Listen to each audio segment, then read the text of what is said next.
बुद्ध कहते हैं, जहां इच्छा है वही दुख है। ये वाक्य सरल है, लेकिन इसके भीतर पूरी मानव पीड़ा का रहस्य छिपा है।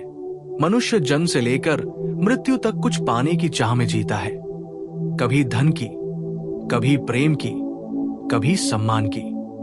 और जब उसे वो नहीं मिलता जो वो चाहता है, तब उसके भीतर जलन, ईर्ष्या, दुख और असंतोष पैदा होता है।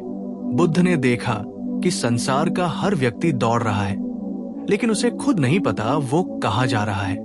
कोई प्रेम चाहता है, कोई प्रसिद्धि, कोई मान सम्मान, कोई सफलता, लेकिन अंत में जो भी मिलता है वो कुछ समय के लिए ही शांति देता है। फिर मन नया लक्ष्य खोज लेता है। यही चक्र जीवन का दुख बन जाता है। बुद्ध ने कहा, तृष्णा ही संसार का मूल कारण है। तृष्णा यानी इच्छा। इच्छा की जड़ में अभाव छिपा है, ये भावना कि मैं अभी अधूरा हूं। जब तक मनुष्य ये मानता रहेगा कि उसे किसी चीज की जरूरत है खुद को पूरा करने के लिए, तब तक उसका दुख समाप्त नहीं होगा। बुद्ध ने अपने जीवन में ये सच्चाई अनुभव से जानी थी। राजमहल में सब कुछ होते हुए भी उनके भीतर एक अजीब खालीपन था। बाहर सोने चांदी की चकाचौंध थी, लेकिन भीतर प्रश्न था, क्या ये सब स्थायी है? जब उन्होंने देखा कि बूढ़ा आदमी, बीमार व्यक्ति और एक मृत देह जीवन की वास्तविकता है, तब उन्हें लगा, अगर हर चीज नश्वर है तो इस क्षण भंगुर जीवन में इच्छा रखना अपने ही दुख को बुलाना है। और उस दिन से सिद्धार्थ ने वो सब छोड़ दिया जो संसार को सुंदर लगता था। महल, पत्नी, पुत्र और निकल पड़े सत्य की खोज में। वर्षों की साधना, तप, ध्यान और अनुभव के बाद उन्हें ज्ञान प्राप्त हुआ और वो बोले, मैंने समझ लिया है कि दुख का कारण इच्छा है और दुख का अंत तब होगा जब इच्छा का अंत होगा। ये बात सुनने में कठोर लगती है, लेकिन जब इसे समझा जाए तो ये मुक्ति का मार्ग बन जाती है। क्योंकि जब तुम चाहना छोड़ते हो तो जो है उसी में आनंद मिलता है। इच्छा हमेशा भविष्य से जुड़ी होती है। वो कहती है, जब ये होगा तब मैं खुश होऊंगा। लेकिन बुद्ध ने सिखाया कि सच्चा आनंद वर्तमान में है, इस क्षण में। अगर तुम इस क्षण को बिना किसी चाह के स्वीकार कर लो तो तुम मुक्त हो जाते हो। लेकिन समस्या ये है कि हमारा मन कभी शांत नहीं रहता। वह या तो अतीत में पछता रहा होता है या भविष्य के सपने बुन रहा होता है। वो हमेशा कहता है, थोड़ा और, बस थोड़ा और ये थोड़ा और कभी खत्म नहीं होता। यही अनंत प्यास ही दुख का नाम है। बुद्ध ने इसे तन्हा कहा, यानी प्यास। उन्होंने कहा, यह प्यास ही जन्म मरण के चक्र को चलाती है। तुम जो भी चाहो, चाहे प्रेम, पैसा या शक्ति, जब वो इच्छा अधूरी रहती है तो तुम दुखी होते हो, और जब वो पूरी हो जाती है तब भी दुख बना रहता है, क्योंकि डर होता है कि कहीं ये चीज छिन न जाए। यानी इच्छा पूरी होने पर भी दुख खत्म नहीं होता, बस उसका रूप बदल जाता है। यही संसार की चाल है। जो तुम चाहते हो वही तुम्हें बांधता है, जो तुम छोड़ देते हो वही तुम्हें मुक्त करता है। बुद्ध कहते हैं, छोड़ दो। लेकिन छोड़ना भागना नहीं है, ये समझना है। ये समझना कि जो चीज तुम चाह रहे हो वो भी नश्वर है, आज है, कल नहीं होगी। ये समझ अपने आप इच्छा को शांत कर देती है। बुद्ध का मार्ग इच्छा का विरोध नहीं है, बल्कि उसकी जड़ को देखना है। जब तुम ध्यान में बैठते हो और अपने मन को देखते हो तो तुम्हें पता चलता है कि हर विचार किसी न किसी चाह से जुड़ा है। कुछ पाने की, कुछ बनने की, कुछ दिखाने की। लेकिन ध्यान का सार यही है कि तुम उसे देखो बिना उसमें फंसे। जब तुम चाह को देख लेते हो तो वो मिटने लगती है, क्योंकि जो दिख गया वो अब तुम्हें नियंत्रित नहीं कर सकता। यही बुद्ध का ध्यान है, विपश्यना, अपने भीतर देखना। देखो कि तुम क्या चाहते हो और क्यों चाहते हो। क्या वह चीज वास्तव में तुम्हें शांति देगी या ये मन की कोई नई चाल है? बुद्ध ने कहा, इच्छा के बिना जीवन खाली नहीं होता, बल्कि वही पूर्णता है। क्योंकि तब तुम किसी चीज की तलाश में नहीं हो, तुम पहले से ही पूर्ण हो। जीवन का हर पल उपहार बन जाता है। फूल खिल रहा है तो आनंद है, मूसलाधार बारिश है तो भी आनंद है, क्योंकि अब आनंद किसी कारण पर निर्भर नहीं है। ये स्वतंत्र है, ये तुम्हारे भीतर से निकलता है। यही निर्वाण है, इच्छा के अंत का आनंद। लेकिन आज का मनुष्य उल्टी दिशा में भाग रहा है। वो सोचता है कि अगर उसके पास बड़ा घर, बड़ी कार, खूबसूरत साथी या सफलता होगी तब वो शांत होगा। लेकिन बुद्ध मुस्कुराते हैं और कहते हैं, जितना तुम जोड़ते जाओगे उतना ही मन अशांत होगा, क्योंकि इच्छा का स्वभाव ही अधूरा है। ये कभी तृप्त नहीं होती। ये उस अग्नि की तरह है जिसमें जितना ईंधन डालो वो उतनी ही बढ़ती जाती है। और जो व्यक्ति इस अग्नि को पहचान लेता है वही बुद्ध हो जाता है। बुद्ध ने 4 आर्य सत्य में यही कहा। पहला सत्य, जीवन में दुख है। दूसरा, इस दुख का कारण इच्छा है। तीसरा, इच्छा का अंत ही दुख का अंत है। चौथा, इस अंत तक पहुंचने का मार्ग अष्टांग मार्ग है, यानी सम्यक दृष्टि, सम्यक संकल्प, सम्यक वचन, सम्यक कर्म, सम्यक आजीविका, सम्यक प्रयास, सम्यक स्मृति और सम्यक समाधि। इन 8 मार्गों में जीना ही धीरे धीरे तुम्हें उस स्थिति तक ले जाता है जहां कोई चाह नहीं बचती, कोई भय नहीं बचता, कोई आसक्ति नहीं बचती। तब तुम मुक्त हो जाते हो। लेकिन इस मुक्ति को पाने के लिए सबसे पहले यह समझना जरूरी है कि इच्छा को मिटाना जबरदस्ती संभव नहीं। अगर तुम ये कहो, मैं अब इच्छा नहीं करूंगा, तो ये भी एक इच्छा ही बन जाएगी।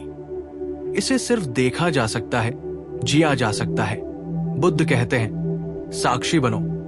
जब तुम साक्षी बन जाते हो तो मन की हर लहर शांत होने लगती है।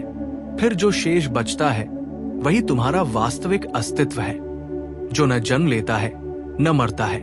वो सदा शांत है। लेकिन जब तक मन इच्छाओं में उलझा है तब तक तुम उस शांति को पहचान नहीं पाते। इच्छाएं बादलों की तरह है जो सूर्य को ढक लेती है। सूर्य तो हमेशा चमक रहा है, लेकिन बादल आड़े हैं। ध्यान, जागरूकता और समझ से जब ये बादल हटते हैं तब तुम्हें एहसास होता है कि प्रकाश तो सदा तुम्हारे भीतर था। यही बुद्धत्व है। आज का इंसान सोचता है कि अगर उसके पास सब कुछ हो जाएगा तो वो खुश रहेगा। लेकिन बुद्ध कहते हैं, जब तुम्हें कुछ नहीं चाहिए होगा तब तुम सच में खुश रहोगे, क्योंकि तब तुम्हारे भीतर से डर मिट जाता है, तुलना मिट जाती है, प्रतिस्पर्धा मिट जाती है। फिर जो भी है वही पर्याप्त है, और यही सच्चा धन है।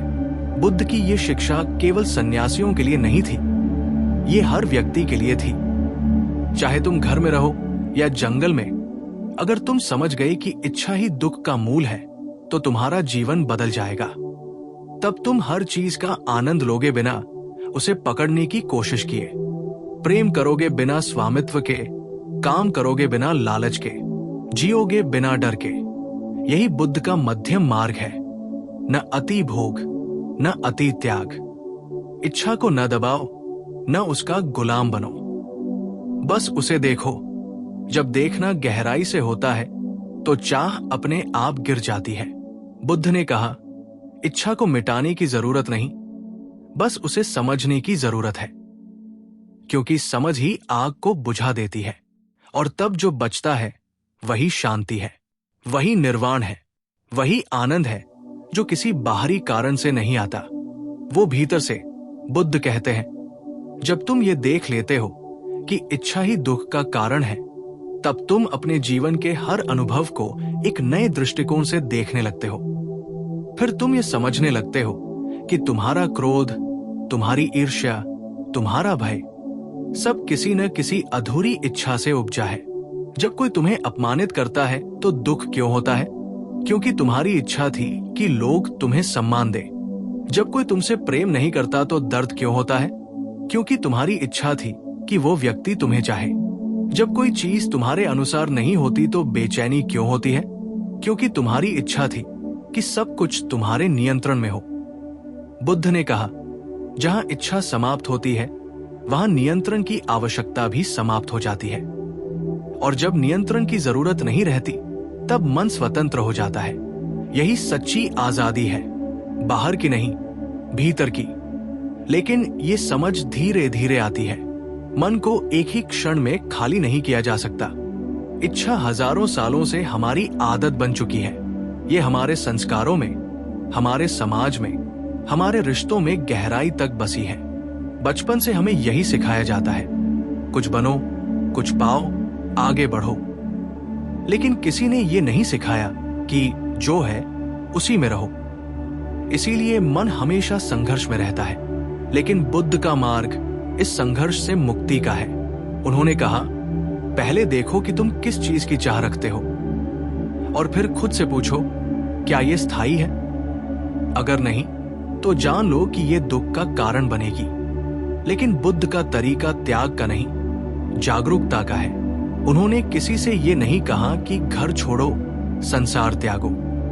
उन्होंने कहा, इच्छा छोड़ो, वस्तुएं नहीं। क्योंकि वस्तु में कोई दोष नहीं, दोष उस आसक्ति में है जो तुम उसके साथ जोड़ लेते हो। फूल सुंदर है, लेकिन जब तुम उसे अपना बनाना चाहते हो तब दुख शुरू होता है, क्योंकि फूल मुरझाएगा और तुम्हारा मन भी उसके साथ मुरझा जाएगा। अगर तुम केवल उसकी सुंदरता का आनंद लो, बिना उसे पकड़ने की कोशिश किए, तब तुम बुद्ध हो। यही है असंग प्रेम, जिसमें पकड़ नहीं, बस देखना है। यही ध्यान है, देखो पर पकड़ो मत। और जब तुम इस दृष्टि से जीना शुरू करते हो तो तुम्हारा हर अनुभव ध्यान बन जाता है। खाना खाना ध्यान है, चलना ध्यान है, बात करना ध्यान है, क्योंकि अब तुम हर क्षण में जागरूक हो। बुद्ध ने कहा, जागो। यही उनका अंतिम शब्द था। अप दीपो भव, स्वयं दीपक बनो। इसका अर्थ है, किसी और से प्रकाश मत मांगो। तुम्हारा प्रकाश तुम्हारे भीतर है, लेकिन यह प्रकाश तभी दिखेगा जब इच्छाओं का धुआं हटेगा। ये धुआं तुम्हारी चाह, तुम्हारी अपेक्षाएं, तुम्हारे भय और तुम्हारे सपनों से बनता है। और जब ये धुआं हट जाता है, तब भीतर का सूर्य प्रकट होता है। तब तुम महसूस करते हो कि तुम कभी अंधेरे में थे ही नहीं, बस आंखें बंद थी। बुद्ध की शिक्षा कोई दार्शनिक सिद्धांत नहीं है, ये अनुभव की बात है। जब तुम खुद अनुभव करते हो कि बिना किसी चाह के रहना कितना शांतिपूर्ण है, तब तुम्हें समझ आता है कि यही सच्चा सुख है। ये वो सुख नहीं जो तुम्हें किसी वस्तु से मिलता है, बल्कि वो जो किसी वस्तु की अनुपस्थिति में भी बना रहता है। ये वो सुख है जो परिस्थिति पर निर्भर नहीं करता। बाहर का तूफान चल रहा हो, फिर भी भीतर की शांति अडिग रहती है। यही बुद्धत्व की अवस्था है। इस अवस्था में व्यक्ति न किसी से ईर्ष्या करता है, न किसी से प्रतिस्पर्धा, क्योंकि उसे एहसास हो जाता है कि जो भी उसके पास है वही पर्याप्त है। वो भीतर से इतना समृद्ध हो जाता है कि बाहरी संपत्ति का मूल्य उसके लिए गौण हो जाता है। बुद्ध कहते हैं, समाधान बाहर नहीं, भीतर है।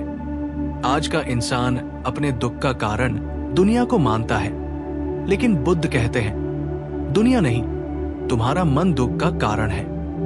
अगर मन बदल गया तो सब बदल जाएगा। अगर मन शांत हुआ तो बाहर की हलचल भी शांत लगेगी।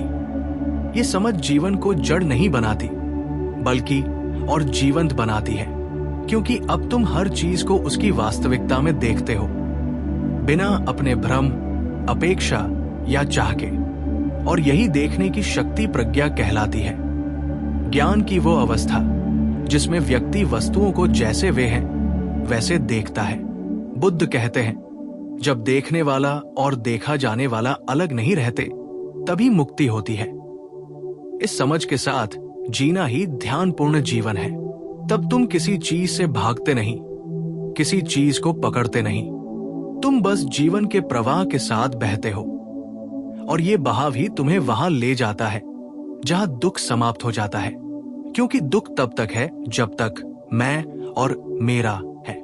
जब यह मैं घुल जाता है, तब जो शेष बचता है वो आनंद ही आनंद है। ये आनंद कोई भावना नहीं, बल्कि अस्तित्व की अवस्था है। ये वही है जिसे बुद्ध ने निर्वाण कहा। निर्वाण का अर्थ है बुझ जाना, लेकिन ये बुझना मृत्यु नहीं है, ये अहंकार का बुझना है। और जब अहंकार बुझता है, तब पहली बार सच्चा जीवन आरंभ होता है। क्योंकि अब तुम अलग नहीं रहे, तुम पूरे अस्तित्व का हिस्सा बन गए। हवा चलती है तो तुम उसमें हो, नदी बहती है तो तुम उसमें हो, जीवन और तुम एक हो जाते हो। यही बुद्ध का संदेश है, तुम और सत्य अलग नहीं। और जब ये एकता घटती है तब कोई इच्छा शेष नहीं रहती, क्योंकि अब चाहने के लिए कुछ बचा ही नहीं, तुम सब कुछ हो गए हो। यही समग्रता, यही परिपूर्णता, यही मुक्ति है। बुद्ध का ये मार्ग कठिन नहीं, बस सच्चा है। ये उन लोगों के लिए है जो अपने भीतर झांकने का साहस रखते हैं, क्योंकि भीतर झांकना मतलब है अपने असली चेहरे को देखना, अपनी असली स्थिति को स्वीकार करना। और जब यह स्वीकार हो जाता है कि दुख का कारण स्वयं हमारी चाह है, तब परिवर्तन अपने आप शुरू हो जाता है। तब व्यक्ति धीरे धीरे इच्छा से स्वतंत्र होने लगता है। ये स्वतंत्रता किसी उपलब्धि से नहीं आती, बल्कि त्याग से आती है। उस त्याग से जो सहज है, स्वाभाविक है। जब कुछ देखने के बाद अपने आप गिर जाए, वो सच्चा त्याग है। और यही बुद्ध का मार्ग है, बिना संघर्ष के परिवर्तन। जब ये समझ तुम्हारे भीतर जड़ पकड़ती है, तब जीवन स्वयं एक ध्यान बन जाता है और हर सांस तुम्हें मुक्ति के करीब ले जाती है। तब तुम मुस्कुराते हो बिना किसी कारण, और वही मुस्कान बुद्ध की मुस्कान होती है, शांत, निर्मल, करुणामय। क्योंकि अब तुम जानते हो कि जो भी है वही पूर्ण है, और इच्छा का अंत ही जीवन की सबसे बड़ी विजय है।